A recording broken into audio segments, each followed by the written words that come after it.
Brissett's better than Russell Wilson at this point of his career. I don't think there's any argument.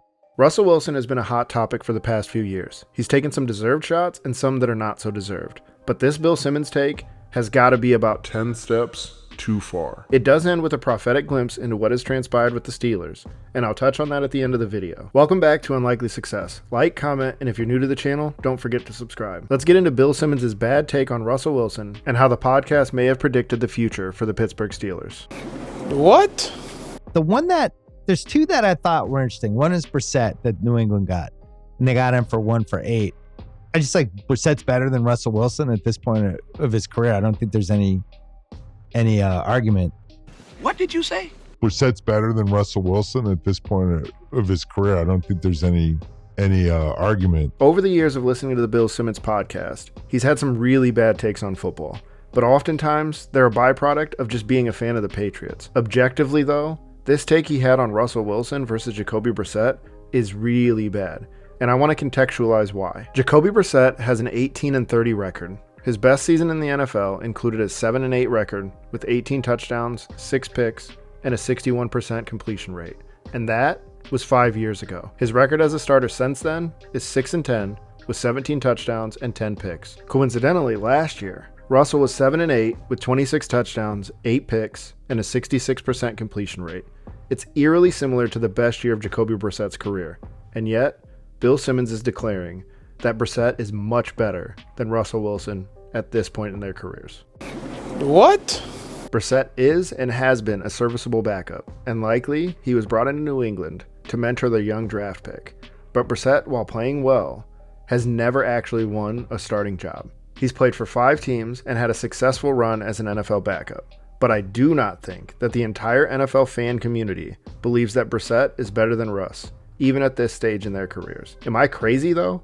Let me know if you think Brissett is clearly better than Wilson. Maybe I'm way off base. My only guess on why Bill feels so strongly about this is that Brissett was signed by New England. There's really no other answer, because I haven't heard anyone else in the media or otherwise proclaiming that Jacoby Brissett is so much better than Russell Wilson. Russell Wilson, it's over. Like, this is a wrap. Meanwhile, I still like Jameis as like a what the fuck. And I think that would have been a really interesting Pittsburgh guy. He ends up going to Cleveland.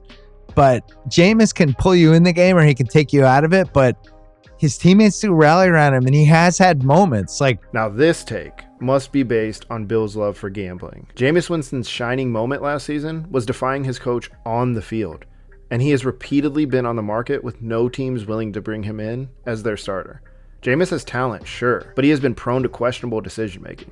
In his last full season started, he threw 30 picks. I don't reject this take as strongly as the Brissett one, but I'd definitely rather have Wilson over Jameis for 2024. I will concede this, though. Jameis appears to have a much better ability to connect with his teammates. But the trade-off is, though, that Russell has been far more dependable as a starter, and for all the negative press in 2023 surrounding Denver, it was not due to terrible QB play, even if Sean Payton would like you to believe that. We saw Russell Wilson last year. He wasn't good. Peyton was terrified to have him do anything, and what Russell Wilson didn't want to get hit.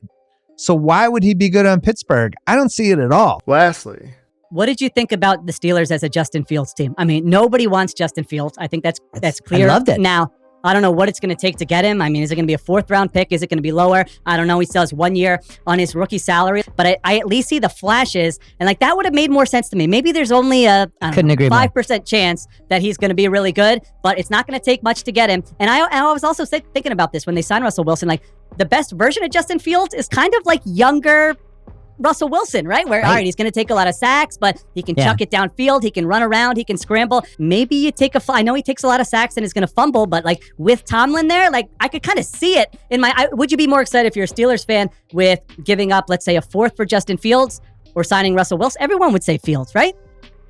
There's no question.